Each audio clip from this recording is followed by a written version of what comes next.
యాక్చువల్‌గా ట్రంప్ గెలవడానికి ఇండియన్స్ కూడా కారణము. ఎందుకంటే అమెరికాలో ఉండే ఇండియన్ ఆరిజిన్ ఉన్న అమెరికన్ సిటిజన్స్ అంటే అమెరికాలో దాదాపు 52,00,000 మంది ఇండియన్స్ ఉన్నారు. ఇందులో మెజారిటీ ట్రంప్‌కే ఓటేశారు. ట్రంప్ గెలవాలనుకున్నారు. ముఖ్యంగా మోడీ భక్తులంతా కూడా ట్రంపే రావాలనుకున్నారు. గెలిపించారు. అయితే ట్రంప్ వచ్చిన తర్వాత ఇండియా మీద పగబట్టినట్టుగా పాకిస్తాన్‌తో ఫ్రెండ్‌షిప్ చేయడం, ఇండియా పాకిస్తాన్ వార్ ఆపరేషన్ సింధూర్‌ని నేనే ఆపానని పదే కనీసం 10 సార్లు 20 సార్లు చెప్తా ఉండడం. ఆ తర్వాత పాకిస్తాన్ ప్రెసిడెంట్‌ని లంచ్ మీటింగ్‌కి పిలవడం. ఆ తర్వాత కూడా 2 సార్లు పాకిస్తాన్ ప్రెసిడెంట్ కాదు, అతను మిలిటరీ అధికారి అంటే చీఫ్ ఆఫ్ స్టాఫ్ అంటారు. ఫీల్డ్ మార్షల్ అసీం మునీర్‌ని పిలిచాడు. సో అతన్ని పాకిస్తాన్‌కి హెల్ప్ చేస్తున్నాడు అన్ని రకాలుగా. పాకిస్తాన్‌కి అండగా నిలబడుతున్నాడు. పాకిస్తాన్ కూడా ట్రంప్‌ని నోబెల్ పీస్ ప్రైజ్‌కి నామినేట్ చేసింది. అలాగా ఇండియా పాకిస్తాన్ అనుకున్నప్పుడు ఇటు పాకిస్తాన్‌తో ఇటు బంగ్లాదేశ్‌తో ట్రంప్ స్నేహాలు చేసుకుంటూ వాళ్ళిద్దరిని మనకి ఇండైరెక్ట్‌గా మన మీదకి ఎగదోలడం చూస్తున్నాం. మరోవైపు సుంకాలు, తారిఫ్స్ ఫస్ట్ ఏమో రెసిప్రోకల్ తారిఫ్స్ పేరుతో 25% పెంచాడు. తర్వాత ఏమో పనిష్మెంట్ తారిఫ్ పేరుతో 25% పెంచాడు.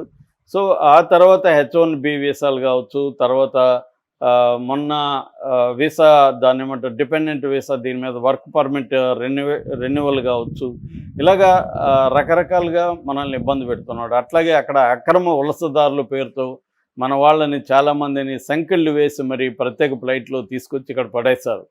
సో ఇలాగా ఇండియన్స్ మీద ట్రంప్ కత్తిగట్టినట్టుగా బిహేవ్ చేస్తున్నాడు.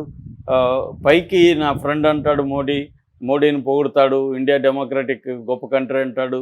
కానీ ఆచరణలో తీసుకున్నప్పుడు ఇండియన్స్ని, అమెరికాలో ఉండే ఇండియన్స్ కావచ్చు, ఇండియాకు సంబంధించిన ట్రేడ్ కావచ్చు, మిలిటరీ యాంగిల్ కావచ్చు, అనేక రకాలుగా ఇండియాకి యాంటీగా అతను బిహేవ్ చేయడం అనేది ఇండియన్స్ జీర్ణించుకోలేని పరిస్థితి. ముఖ్యంగా మోడీ భక్తులకు చాలా కోపం ఉంది.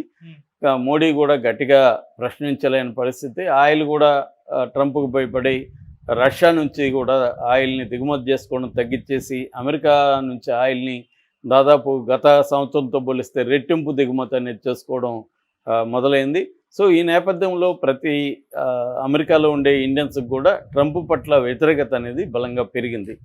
అట్లాగే ఓవరాల్గా అమెరికాలో ఉండే సిటిజన్స్కి అందరికి కూడా ట్రంప్ పట్ల వ్యతిరేకత పెరిగింది. ఈ మధ్యనే న్యూజెర్సీ మిగతా చోట్ల విర్జీనియా, న్యూజెర్సీలో ఒక పోల్ కండక్ట్ చేశారు ట్రంప్ పాలన ఎలా ఉందని. దాదాపు 60% పీపుల్ ట్రంప్ పాలన బాగాలేదని ఇది చేశారు. అలాగే మొన్న 1,00,000 మందికి పైన ట్రంప్కి వ్యతిరేకంగా ప్రదర్శనలు చేయడం చూసాం మనం. సో అమెరికాలో కూడా ఏంటంటే ఈ ట్రంప్ పాలసీల వల్ల చాలామంది ఇబ్బందులు పడుతున్నారు. ముఖ్యంగా వర్కింగ్ క్లాస్ పీపుల్, అట్లాగే ఇమ్మిగ్రెంట్స్, వీళ్ళు ఎప్పుడూ లేనంతగా సమస్యల్ని ట్రంప్ వల్ల ఎదుర్కొంటున్నాడు. అట్లాగే మొన్న వాషింగ్టన్ పోస్ట్ లాంటి పత్రికలు 3 కలిసి ఒక సర్వే చేస్తే ఈ తారిఫ్స్ వల్ల వివిధ దేశాల్లో చైనా కావచ్చు, ఇండియా కావచ్చు, బ్రెజిల్ కావచ్చు, ఇలాంటి అనేక దేశాల మీద ట్రంప్ వేసిన తారిఫ్స్ వల్ల అమెరికాలో ద్రవ్యోల్బణం పెరగడం, అమెరికాలో జీవన వ్యయం అనేది, కాస్ట్ ఆఫ్ లివింగ్ అనేది పెరిగిపోయింది. సో అంతకుముందు 100 రూపాయలకు వచ్చే వస్తువులు ఇప్పుడు 150, 200 పెట్టాల్సిన పరిస్థితి అక్కడ ఏర్పడింది. సో మరోవైపు ఏమో శాలరీలు లేవు. సో ఈ కైండ్ ఆఫ్ సిచ్యువేషన్లో ఇప్పుడు మొన్న జరిగిన కొన్ని ఎన్నికల్లో ఇండియన్స్ గెలవడం అనేది ఒక ఆశ్చర్యకరమైన విషయం.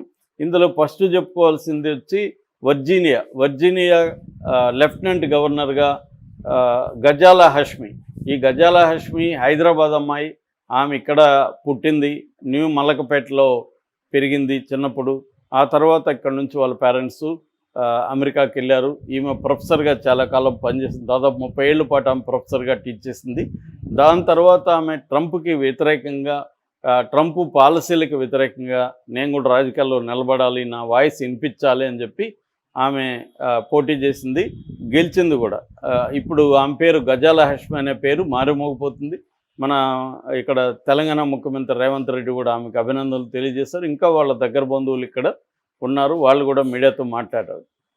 ఇక రెండవది న్యూయార్క్ మేయర్గా ఒక ఇండియన్ ఆరిజిన్ ఉన్న పేరెంట్స్, వాళ్ళ నాన్న మొహమ్మద్ మందాని, వాళ్ళ అమ్మ మీరా నాయర్ ఇద్దరు కూడా ఇండియన్ ఆరిజిన్స్ ఉన్నోళ్ళే. వాళ్ళ నాన్న గుజరాతీ ముస్లిం, అమ్మ ఏమో పంజాబీ హిందూ. సో ఆమె ఒరిస్సాలో పెరిగింది. సో అక్కడి నుంచి అమెరికాలో వెళ్ళింది. ఇండియాలో కూడా చాలా సినిమాలు తీసింది. సో అతని గెలుపు కూడా ఇప్పుడు ట్రంప్కి షాక్ అని చెప్పొచ్చు. ఎందుకంటే ఇతను కమ్యూనిస్ట్, ఇతను ఓడించండి అని పిలిపించాడు ట్రంప్ స్వయంగా. అయినా కూడా న్యూయార్క్ ప్రజలు దాదాపు 9% ఓట్ల మెజార్టీతో అతన్ని గెలిపించడం అనేది చరిత్రలో అపూర్వమైన ఘట్టంగా చెప్పుకోవచ్చు. ఇక మూడవది సిన్సినాటి అనే టౌన్ సిటీ మేయర్గా ఆఫ్తాబ్ అనే వ్యక్తి రెండవసారి మేయర్గా ఎన్నికయ్యాడు. అది కూడా ఎవరి మీద గెలిచాడంటే అక్కడ అమెరికన్ వైస్ ప్రెసిడెంట్ వ్యాన్స్ వాళ్ళ స్టెప్ బ్రదర్ ఉన్నాడు, కోరీ బౌమన్ అని, అతని మీద గెలిచాడనమాట. సో ఈ ముగ్గురు ఇండియన్స్, ముగ్గురు కూడా డెమోక్రటిక్ అభ్యర్థులు. ఇది కాకుండా మొన్న న్యూజెర్సీకి కూడా ఎన్నికలు జరిగాయి. న్యూజెర్సీ గవర్నర్గా కూడా డెమోక్రాట్సే గెలిచారనమాట. అంటే 4-5 చోట్ల ఎన్నికలు జరిగితే 1 ఇయర్లోనే ట్రంప్కు వ్యతిరేకత అనేది పెద్ద ఎత్తున పెరిగినట్టుగా మనకు కనబడుతుంది.